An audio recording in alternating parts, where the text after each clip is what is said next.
There cannot be any just peace without President Zelensky, as the representative of the Ukrainian people, having his voice heard the loudest. And so whatever happens on Friday can't take place without President Zelensky representing the interests of the Ukrainian people. So the US president is threatening, I'm quoting here, very severe consequences if Vladimir Putin doesn't agree to end the war in this summit they're having on Friday. Well, it comes after a meeting today between EU leaders. We had Volodymyr Zelensky, Donald Trump, France, Germany, us, the UK, we were all part of it. Zelensky said he should be included in any negotiations involving Ukraine and had a warning for President Trump. Here he is, voiced by a translator. I told the US president and all our European colleagues that Putin is bluffing. He is trying to push forward along the whole front. And Putin is also bluffing, saying that he doesn't care about the sanctions and that they're not working. In reality, the sanctions are very effective and they're hurting the Russian military economy.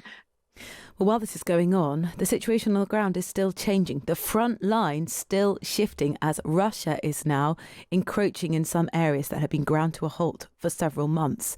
What's it like living in those areas where either Russian attacks have intensified or living under Russian occupation? We can speak now to Ashton Cirillo, who served as sergeant for the Ukrainian Intelligence Directorate, who now works for the Ukrainian Ministry of Defence. Ashton, thank you. Tell us just what the sentiment has been like amongst your colleagues in terms of what you need to happen in that meeting on Friday. Good evening, Rosie, and thank you to all of our supporters in the United Kingdom and across the world. What needs to happen is that Ukraine must have a seat at this table in any negotiations. There cannot be any just peace without President Zelensky, as the representative of the Ukrainian people, having his voice heard the loudest. And so whatever happens on Friday can't take place without President Zelensky representing the interests of the Ukrainian people. In lieu of that, what we've heard today from the US president is two things. One is that he is very keen for there to be a second meeting that would be between himself, President Putin and President Zelensky. And he has also said a guarantee, as much as we can trust guarantees from the US president, at this point he says that he wouldn't agree to Russian ceasefire demands without involving Ukraine and Europe. Does that make you feel a little more confident ahead of that meeting? Due to the fluid nature of the situation, especially the surprise trip of a war criminal landing in a United States Air Force base, meaning the dictator Putin arriving in Alaska, we can't take anything for granted. That said, Secretary of State Rubio, who's been very influential and is a great supporter of the Ukrainian efforts at victory, has spoken up in the last days and hopefully will prevail upon President Trump to understand that the dictator Putin cannot be trusted in any manner, and that, in fact, it should be a trilateral meeting already. Donald Trump is saying there will be severe consequences for Russia if that meeting doesn't go to plan. In your mind, what should those consequences be?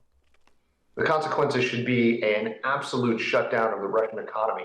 The Russian economy is already teetering. We know this through both statistics and through our sources on the ground inside of the Russian Federation.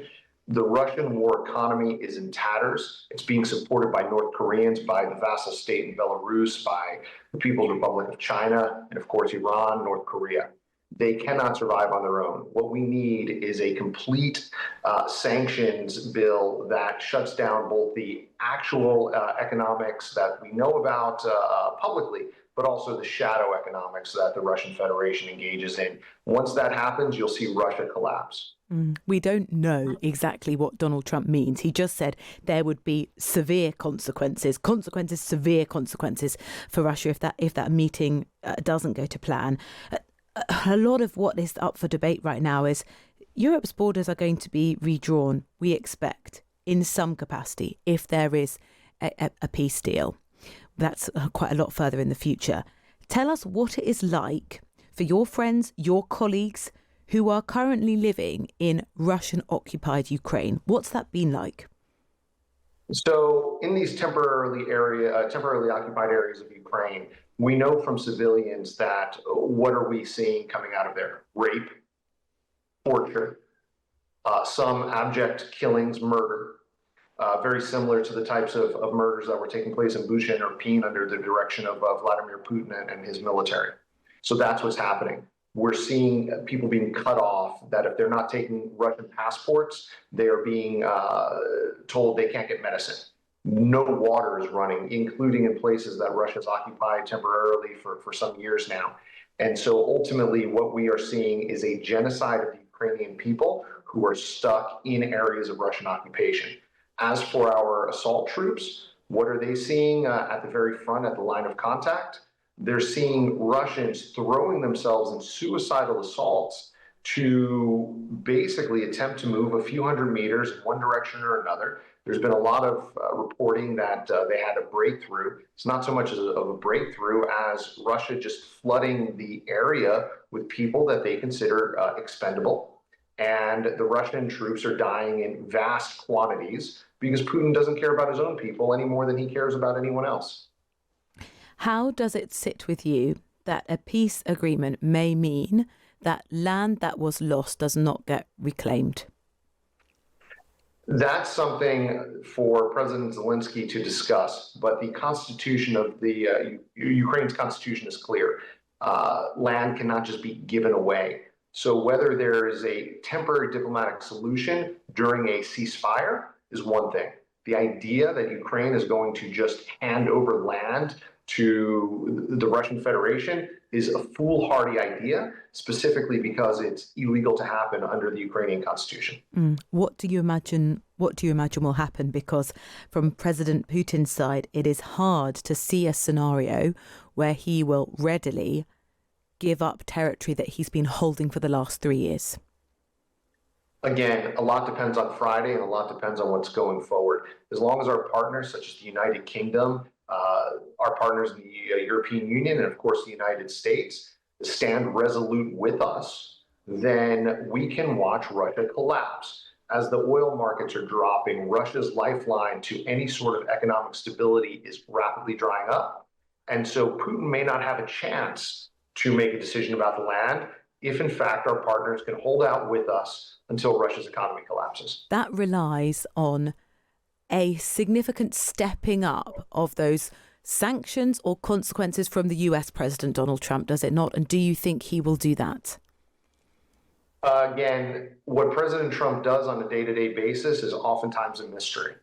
What we know needs to be done is an increase in the flow of weapons, specifically long-range weapons that allow us to continuously hit Russian fuel depots and ammunition depots, logistics centers, and then couple that with a worldwide sanctions bill where you have the European Union, the United States, some of the G7 nations in Asia, all coming together and choking off the Russian economy. Thank you so much for speaking to us. That's been Ashton Cirillo, who served as sergeant for the Ukrainian Intelligence Directorate, who now works for the Ministry of Defence, and gives you an idea of the position at which Ukraine come to this. And they are not at the table on Friday, but Donald Trump has said in the last few hours, and I do notice a caveat from Alan that's come in on WhatsApp saying everyone needs to stop taking Trump serious. I mean, the man's never spoken a true word out of his mouth. Every threat he's made has been weak to nil. Alan, I hear your point. But the US president has said almost immediately after his summit with the Russian leader in Alaska on Friday, he would then like to have a meeting where Zelensky is present as well.